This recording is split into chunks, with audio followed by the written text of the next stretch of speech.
Welcome to Spirit of Nebraska's Camp Out Plus webinar on nighttime activities.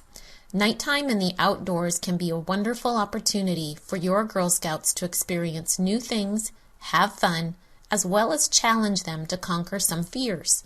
This webinar will offer things to think about when entertaining girls in the outdoors at night. Let's get started.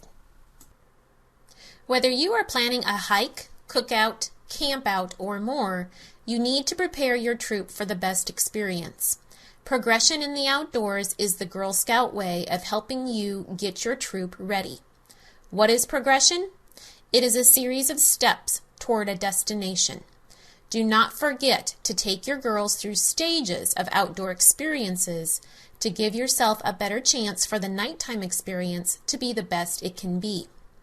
Let's review the proper progression of outdoor experiences that your girls should experience. The first few steps allow your girls to get out and explore nature. In order to do that, you and your girls can look out. This is where your troop starts to observe the outdoors. They do an activity that gets them to realize the opportunities in nature. Then, they meet out. Your troop steps out of your typical meeting place to observe the sights, sounds, and smells of nature. They learn nature songs and games and learn about protecting and improving the world around them. Then, they move out. The girls take a walk around the block to see what they can see. They do an activity to help them explore nature a short distance from their homes. You and your girls can get ready to hike and cook out by exploring out. The girls are ready to plan and take a hike at this stage. They learn what to wear and take, make a snack, and how to stay safe outdoors. At cookout, you will find ahead of time you have already learned about fire building, stove use, and cooking outdoors. So the girls are ready to plan a cookout. They learn about fire safety, lighting a stove, building and putting out a fire, using knives, and preparing a meal. They plan and cook a meal outdoors. These next steps are what truly prepare the girls for an overnight camp experience. First, sleep out. The girls are getting ready to sleep out. This is good practice for going camping. They learn about camping gear and what to pack and eat.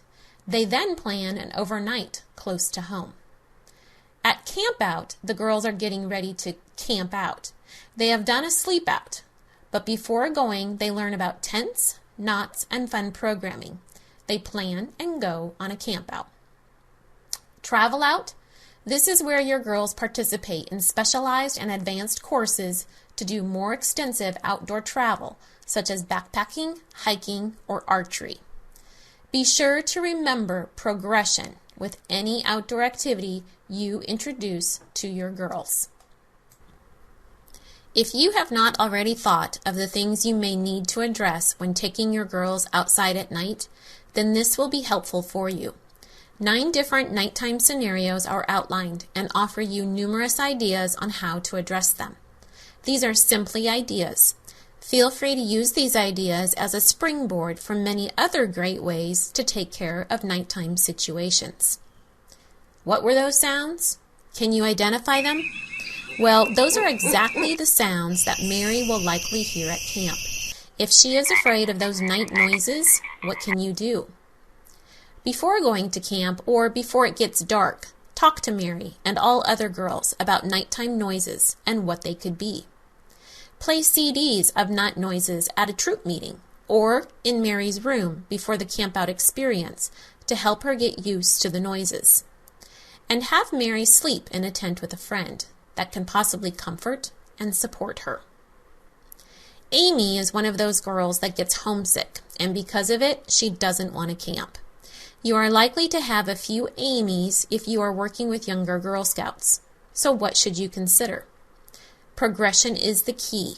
Start Amy with a camp out in her own backyard, then move up to an overnight at someone's home, or do a troop camp out in your backyard to get her used to camping. You could have one of Amy's parents go on the camp out with you, or have Amy sleep in a tent with a friend. Have you ever heard of the homesick pill? Before you camp out, gain permission from the parents of all the girls that it is okay for you to give them 1 or 2 Tums. When you believe a girl is homesick, give her one of the pretty colored Tums, and depending upon the color of it, tell them that particular color of homesick pill will either make them sleepy or make their stomachache go away, or tomorrow could maybe make them swim faster, etc.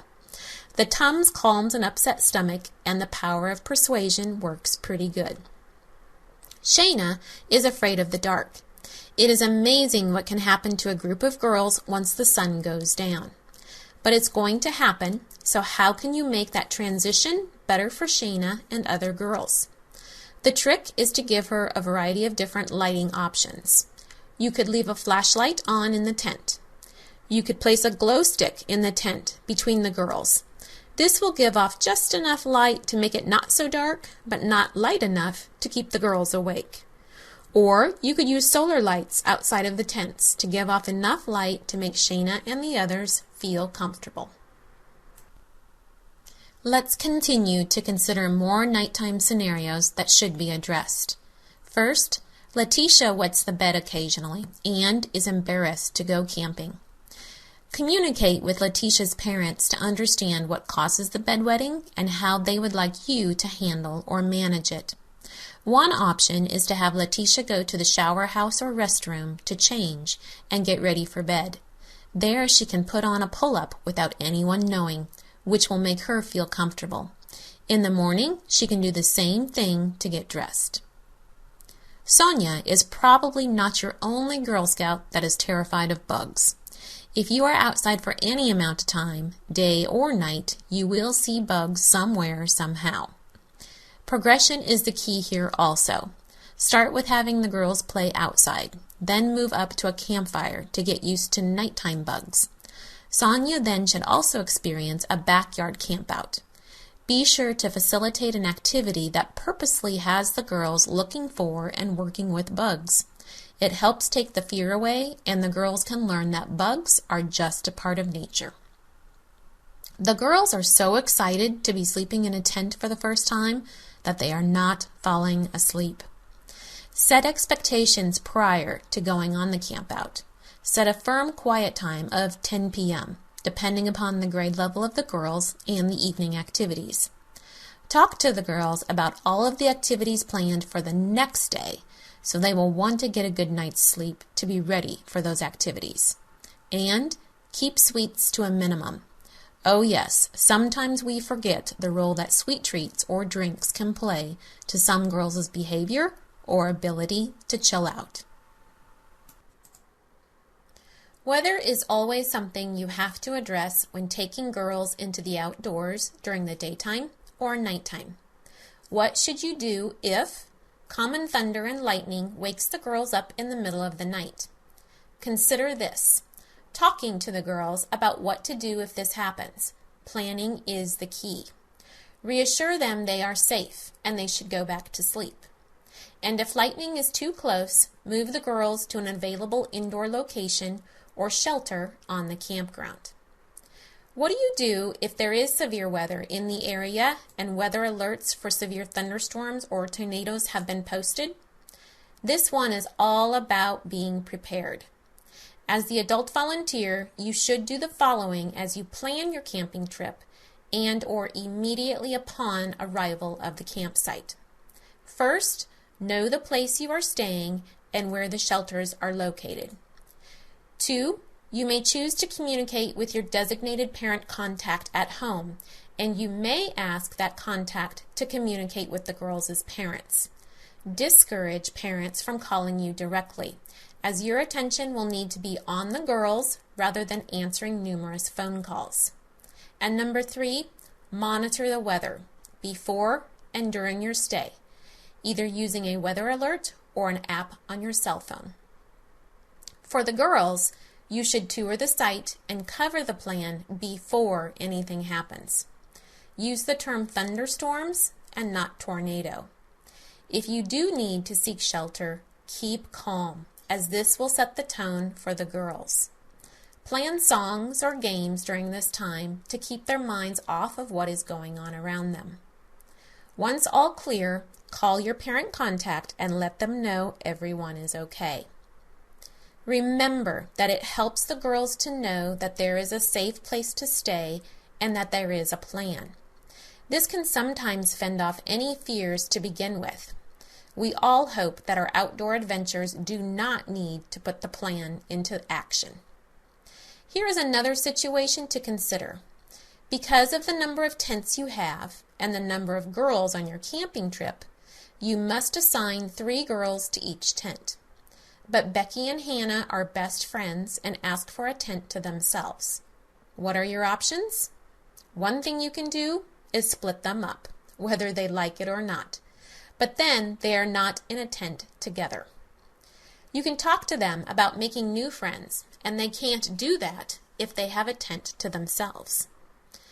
Letting them be buddies with just 2 in one tent is not fair to all the other girls if they are the only 2 that have a tent to themselves. Or here is another perspective to consider. Girls in odd numbers sometimes create problems. Usually, one gets left out. So keep girls in even numbers. Pairs of buddies are best. Put 2 or 4 to a tent, and then each girl has a buddy to use for those nighttime bathroom visits. For the girls to feel safe and comfortable, you will need to consider not just their physical surroundings, but the emotional environment that you can create for them. If you have used a progression of experiences to enhance the girls' readiness, prepared them with skills, and practiced those skills prior to your overnight camping trip, you are off to a great start. But here are some basics you don't want to forget. Create a safe, non-threatening environment. Set behavioral expectations, such as safety rules, no unkind remarks, and everyone help.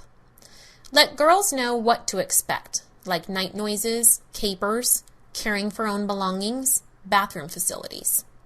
And plan activities to help girls get over their fears and build excitement for camping. For example, stargazing, night hikes, or a bug experience. And don't forget these basic Girl Scout nighttime musts.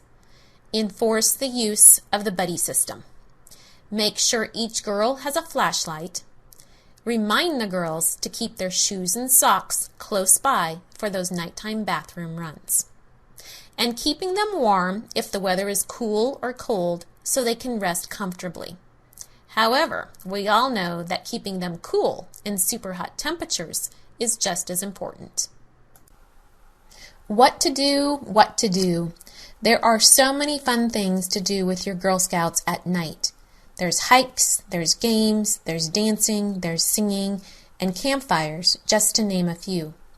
To preview great ideas, please click on these 2 web resources for your arsenal of nighttime activities. If you have completed an in-person Spirit of Nebraska Camp Out Basic Learning session, you should have received a Camp Out Basic guide. In that guide, you will find additional ideas for after dark activities. This guide is an excellent resource for all of your outdoor adventures and is a great companion to this webinar. Before we offer final information on knot skills, please do us the favor of answering a few questions. First, we need your contact information. Then, you will be asked 2 quick questions. Once you enter your response on each slide, click the Submit button to proceed. We appreciate your cooperation.